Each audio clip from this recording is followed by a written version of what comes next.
नमस्कार दोस्तों। Doctor Gulati's homeopathy and term solution Indore से मैं डॉक्टर आशीष गुलाटी आपका बहुत बहुत स्वागत करता हूं। दोस्तों, आज हम चर्चा करेंगे पाइल्स, ब्लीडिंग पाइल्स, हेमरॉइड्स, इससे होने वाली कॉम्प्लिकेशंस, होम्योपैथिक ट्रीटमेंट और surgery, which one is better, और आपको क्या दिनचर्या रखनी है, क्या प्रिकॉशंस रखनी है ताकि आप इस बीमारी की चपेट में न आए और आप रहें स्वस्थ और आपका डाइजेशन रहे एकदम करेक्ट और अब पाइल्स, ब्लीडिंग पाइल्स और हेमराइड से रहें दूर। और यदि आप में से कई लोग हेमराइड से सफर कर रहे हैं तो किस तरह से होम्योपैथी की दवाएं एवं होम्योपैथी का इलाज आपको आने वाली सर्जरी से बचा सकता है और आपकी पाइल्स की समस्या को दूर कर सकता है। दोस्तों, पाइल्स एक ऐसी तकलीफ जिससे आपका लंबे समय तक बैठना मुश्किल हो जाता है। क्यों? क्योंकि आपको इरिटेशन होता है, पेन होता है, दर्द होता है एंड अनइजीनेस की फीलिंग होती है। एनल एरिया और रेक्टल एरिया में आपको बर्निंग होगी, इंटेंस इचिंग होती है। पाइल्स भी या तो ब्लीडिंग पाइल्स होते हैं या ड्राई पाइल्स होते हैं। इन दो तरह के पाइल्स होते हैं, इंटरनल पाइल्स और एक्सटर्नल पाइल्स। इंटरनल पाइल्स जो होते हैं वो कोलोनोस्कोपी या सिग्माइडोस्कोपी से दिखाई देते हैं, जिसमें जो एनल एरिया एंड रेक्टम की ब्लड वेसल्स हैं वो एनगॉर्ज हो जाती हैं, वो स्वेल हो जाती हैं और उनसे ब्लड निकलने लगता है, या फिर वो इतनी स्वेल हो जाती है कि डिसलॉज होते हुए नीचे की तरफ रेक्टम से प्रोलैप्स होने लगती है। ये भी 4 ग्रेड का होता है, grade 1, grade 2, grade 3 and grade 4। Grade 1 में इंटरनल पाइल होते हैं जो बाहर से दिखाई नहीं देते हैं। ग्रेड 2 में स्वेलिंग काफी ज्यादा हो जाती है और वेसल्स एनगॉर्ज हो जाती हैं। ग्रेड 3 में प्रोलैप्स होने लगता है रेक्टम का, जो नीचे की तरफ गिर जाता है, लेकिन मैन्युअली आप उसको रिड्यूस करेंगे तो वापस एनल एरिया में चला जाता है। और ग्रेड 4 में ऐसा प्रोलैप्स होता है रेक्टम का कि अगर उसको मैन्युअली रिडक्शन करते हैं तो वो फिर बाहर की तरफ आ जाता है, उसका मैनुअल रिडक्शन भी पॉसिबल नहीं होता है। दूसरा होता है एक्सटर्नल पाइल्स, जो रेक्टम के एक्सटर्नल एरिया में होता है। उस एक्सटर्नल एरिया की स्किन और सराउंडिंग टिश्यूज भी उसमें इन्वॉल्व हो जाते हैं, जिसकी वजह से इरिटेशन हो जाती है और आउटर एनल एरिया एनगॉर्ज हो जाता है, जिसकी वजह से कॉम्प्लिकेशन में या तो ब्लड क्लॉट होने लगता है। उस ब्लड क्लॉट होने की वजह से एक काफी पेनफुल सिचुएशन हो जाती है, जिसकी वजह से आपको इमीडिएट ट्रीटमेंट या सर्जरी करानी अनिवार्य हो जाती है। इन्फेक्शन स्प्रेड होने लगता है या नेक्रोसिस होने लगता है। तो इन सभी कॉम्प्लिकेशंस को कैसे दूर कर सकते हैं और अपने पाइल्स का इलाज कैसे करा सकते हैं? देखिए, एक होता है कन्वेंशनल ट्रीटमेंट मेथड्स, जिसमें आप एक्सटर्नल ऑइंटमेंट लगाते हैं, लिग्नोफिल जेली लगाते हैं, जिंक ऑक्साइड या लोकल एनेस्थेटिक्स लगाते हैं, या कॉर्टिकोस्टेरॉइड का एप्लीकेशन की क्रीम लगाते हैं। देखिए, कब तक इन क्रीम्स का उपयोग करेंगे और कब तक अपने सिम्टम्स को सप्रेस करते रहेंगे, क्योंकि डिसीज तो बनी हुई है, पाइल्स है। दूसरा होता है, यदि स्थिति और ज्यादा गंभीर होती है, आपने सिग्माइडोस्कोपी कराई, कोलोनोस्कोपी कराई, तो कैंसर या किसी और कॉज को रूल आउट किया कि कहीं और कारण तो नहीं है, अंदर कोई इंटरनल ट्यूमर तो नहीं है, तो डायग्नोस्टिक पॉइंट ऑफ व्यू से तो आप सब कुछ कराएं तो बिल्कुल ठीक है। लेकिन उसके बाद ग्रेड 1 है, ग्रेड 2 है, ग्रेड 3 या ग्रेड 4 पाइल्स हो जाते हैं, तो फिर आपको ऑप्शन दे दिया जाता है सर्जरी का, कि या तो आप सर्जरी कराएं, हेमोरॉइडेक्टोमी कराएं और इस चीज को हमेशा के लिए दूर करें। लेकिन इसमें जनरल एनेस्थेसिया में सर्जरी की जाती है, जो एक रिस्की प्रोसीजर है। इसमें इन्फेक्शन का भी खतरा होता है और साथ ही आपको एनेस्थेसिया का एवं उससे होने वाले साइड इफेक्ट्स इन साथ में बहुत सारी रिस्क इन्वॉल्व होती है, जिसमें जान का खतरा भी इन्वॉल्व होता है। सो ये एक बड़ा प्रोसीजर हो गया। बाकी जो प्रोसीजर्स हैं जैसे कि क्रायो सर्जरी, इलेक्ट्रो सर्जरी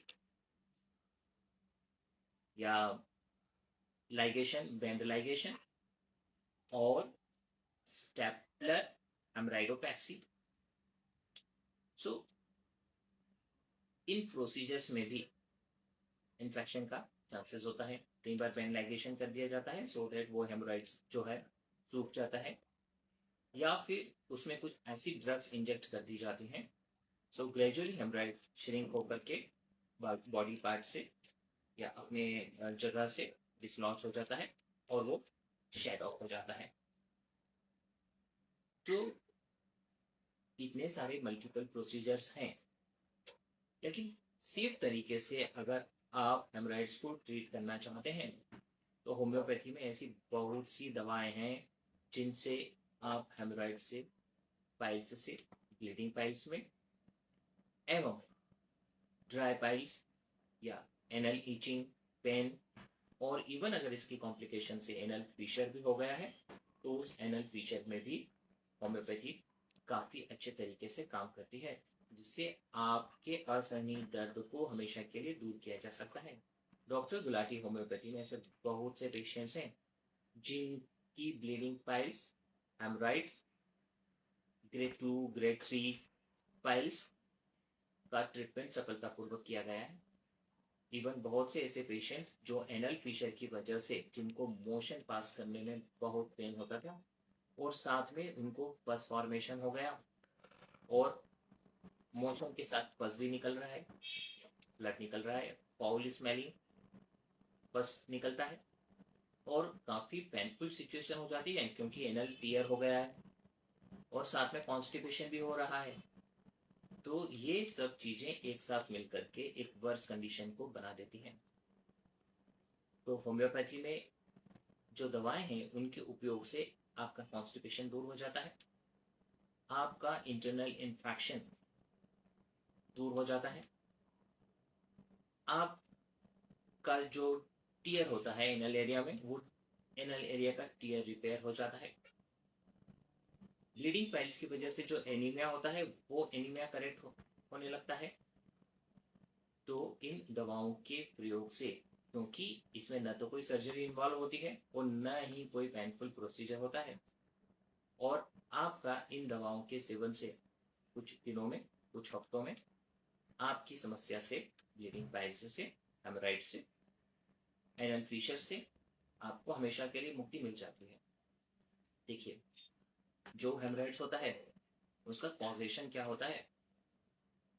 देखिए, कई लोग में एल्डरली 50 अबोव जो लोग होते हैं उनमें 50% तक लोग करीब अपने जीवन में पाइल्स से सफर करते हैं। दूसरा होता है क्रोनिक कॉन्स्टिपेशन। यदि आपको लॉन्ग ड्यूरेशन से कॉन्स्टिपेशन है और आप बहुत ज्यादा स्ट्रेनिंग करते हैं, आप जोर लगा करके मोशन करते हैं, तो आपकी rectal muscles and anal muscles पर भी काफी जोर पड़ता है, जिसकी वजह से वेसल्स का एनकॉचमेंट हो जाता है और ये पाइल्स के रूप में रिफ्लेक्ट करता है। क्रोनिक डायरिया, जी हाँ, यदि आपको बहुत लंबे समय तक डायरिया होता है, बार बार डायरिया हो जाता है, तो भी आपका डायरिया इरिटेट करता है एनल वॉल को, एनल रीजन को। उस इरिटेशन की वजह से कंटिन्यूस मोशन होने की वजह से भी पाइल्स की समस्या हो जाती है। दूसरा होता है प्रेगनेंसी में, क्योंकि प्रेगनेंसी में आपके रेक्टल एरिया पर भी प्रेशर पड़ता है, क्योंकि बॉडी वेट बढ़ रहा है, बेबी कैरी किया हुआ है, इसलिए फिजियोलॉजिकल रूप में कई महिलाओं में प्रेगनेंसी के दरमियान भी पाइल्स की शिकायत हो जाती है। दूसरा होता है एक्सेसिव बॉडी वेट, ओबेसिटी। यदि आपका बॉडी वेट बहुत ज़्यादा है और एक्सेसिव वेट है और आपके एब्डोमिनल सर्कमफेरेंस में फेट का डिपोजिशन है, तो भी आपको पाइल्स एंड हेमरेड्स की शिकायत हो जाती है। दूसरा होता है कई बार जेनेटिक भी होता है। यदि आपके फादर मदर में या फिर आपके एंसेस्टर्स में भी पाइल्स की शिकायत होती है, तो आपको भी पाइल्स की शिकायत हो जाती है। तो ऐसे काफी सारे कारण होते हैं जिसकी वजह से पाइल्स होता है। तो आपको लंबे समय तक तो इसको कैरी नहीं करना है। जहां कहीं अगर 7 दिन से ज्यादा आपको तकलीफ होती है या फिर ब्लीडिंग होने लगती है, तो आपको तत्काल डॉक्टर को दिखाना है, चेकअप कराना है और इसका ट्रीटमेंट लेना है। कन्वेंशनल ट्रीटमेंट लेना है या सर्जिकल लेना है, या आपको होम्योपैथी में ट्रीटमेंट लेना है, या आपकी चॉइस रहेगी।